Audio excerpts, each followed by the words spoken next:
Now, last month we reported how double killer John Gallagher had absconded from the Central Mental Hospital nearly 12 years ago. Gallagher was found guilty but insane of the murder of Anne and Annie Gillespie in 1988, but that verdict was subsequently replaced by one of not guilty by reason of insanity. He absconded to England but then moved to Strabane in County Tyrone, where he's been living since. Then he handed himself in last week. Barry Cummins reports on the latest developments and asks how the authorities here are reacting. This is Anne Gillespie as a child. She and her mother Annie were shot dead by John Gallagher in 1988. He took aim, lowering the barrel of the gun and crouching himself over the boot of the car, ending up with the barrel of the gun practically touching the back window, and he fired a shot. I remember identifying the bodies in the back seat. Annie had her arm round Anne's shoulder, and Anne's head was resting on Annie's shoulder. Gallagher was found guilty but insane and sent to the Central Mental Hospital, from which he later fled. Last month, as part of a report about people on the run, we filmed John Gallagher in Northern Ireland, where he has lived as a free man beyond the reach of authorities here. 10 days ago, after 12 years on the run, he suddenly reappeared at the Central Mental Hospital in Dublin, to the shock of his victim's family. I think this case highlighted a very major gap in the legal system in this area.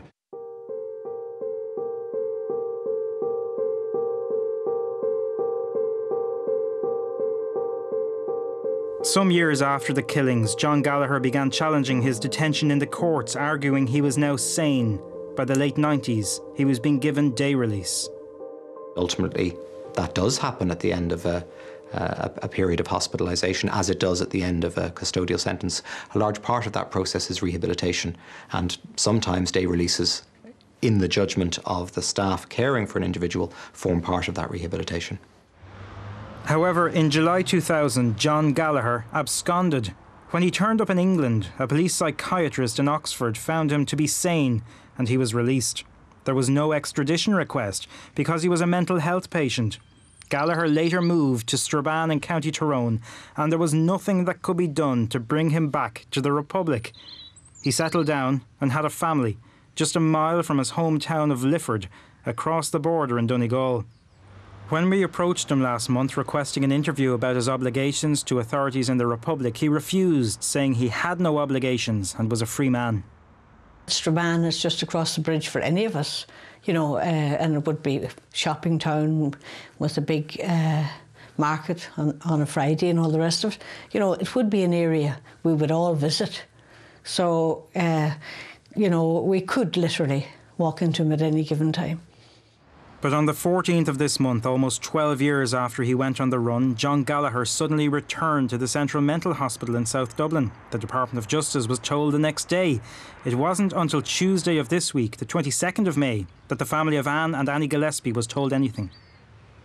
I regret that they weren't informed earlier. The Central Mental Hospital advised the Departments of Justice and Health and the HSE that Mr Gallagher had returned, and I understand that they commenced an assessment process in relation to him.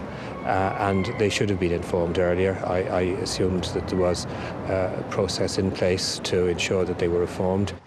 With John Gallagher now back in the Central Mental Hospital, what happens next? When somebody has been away for a long time, it's certainly challenging because there will be new personnel involved. The information will have to be gleaned that covers a long period of time, and so that will involve, you know, quite a bit of work.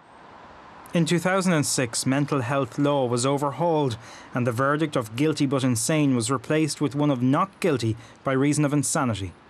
It introduced what's called the Mental Health Review Board, which is an independent panel which can look at whether somebody should continue to be detained by reason of insanity. The key difference there is it was a move away from a system where previously a person was detained, in effect, at the pleasure of the Minister for Justice. This Mental Health Review Board will decide if John Gallagher is sane. Other areas of law still need to be addressed. Even now, there's no law to compel a mental health patient to be returned. I'm meeting David Ford today, my opposite number in Northern Ireland, in one of our 6 monthly meetings that we hold to discuss justice issues.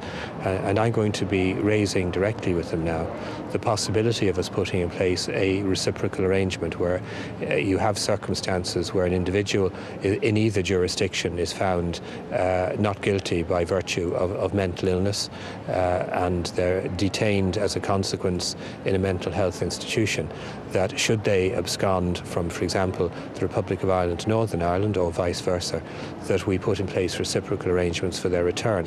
I think this case, and indeed your programme, highlighted a very major gap in the legal system in this area.